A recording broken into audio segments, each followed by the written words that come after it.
Regular Nexus for issue 31 of our Flashback series. Today we're looking at the Romulan Warbird, the Valdore.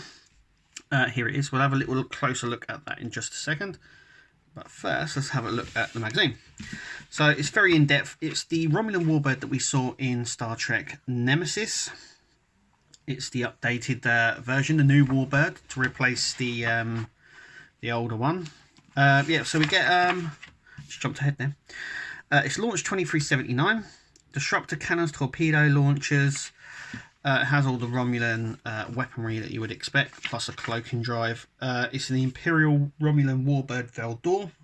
Now, I don't know whether it's the class, if the Valdore is the name of the ship, or its class, because it's a Romulan Warbird. So I'm not too sure. But it's an updated version from the Duderix class that we had. So we get a lot of in-universe information. It appears in, like I said, Star Trek Nemesis. So we do get a bit of in-universe information. So it's got this really nice sort of patterning on the struts here, on the pylons. Engines obviously down below. Impulse engines at the back. And all the weapons here are along the wings. So that's quite cool. Then we come on to the screen right for Star Trek Nemesis. So this just goes on about Star Trek Nemesis as well. And then we come on to the design. So here's was some original designs that they went for. A more Scorpion sort of look for maybe Shinzar's ship, the Scimitar, which we are getting as a special, the Centaur. And I know it's one of those ships that has been on the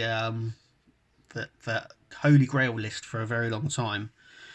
We are definitely getting it. I just hope we get the sonar ships, because I know they're on a lot of people's lists. So originally it had it was the wings. These wings here are able to move up and down. And we've got little ports underneath there. So that's how they built the CG version.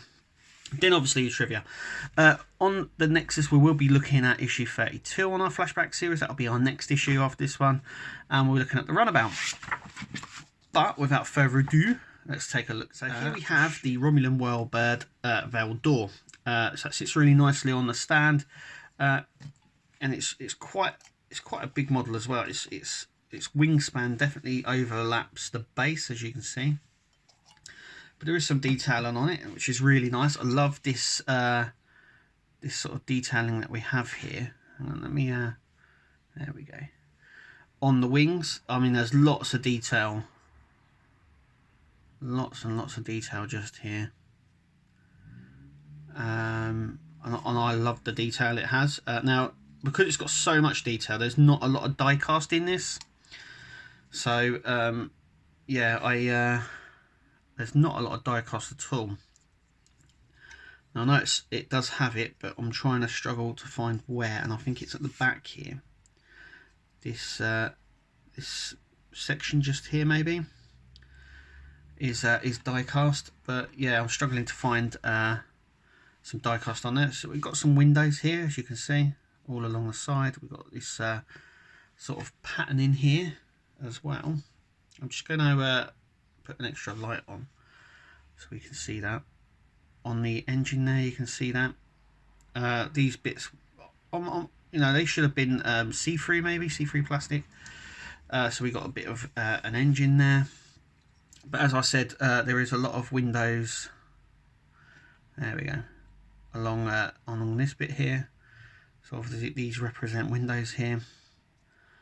The weapons, because of the size of it, the weapons are along here, but because of the size of the model, it's not very prominent. You can't really see it, but it has got this sort of weathering effect as well on the sort of rigid parts of the design. I don't know if you can actually see that.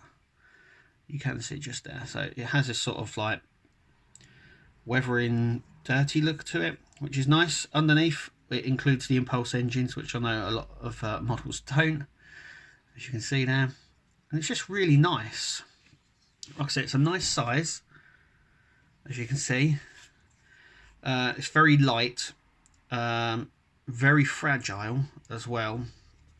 But yeah, apart from that, it's a really nice model. Very, very nice model. Definitely one for the collection. If you're picking and choosing which ships to get, this would definitely be on the list to get. It's just really nice. The magazine's obviously full of information as well, which is really nice. And the model is just so detailed. It's really nice to see. And then we have a little bit of a closer shot here. There we go. Of the front there. You see the sort of dirty pattern it has there, the weathering. But yeah, it's a really nice model. I really like it. Anyway, I hope you liked the video. Thank you for watching Flashback, and we'll see you at the next one.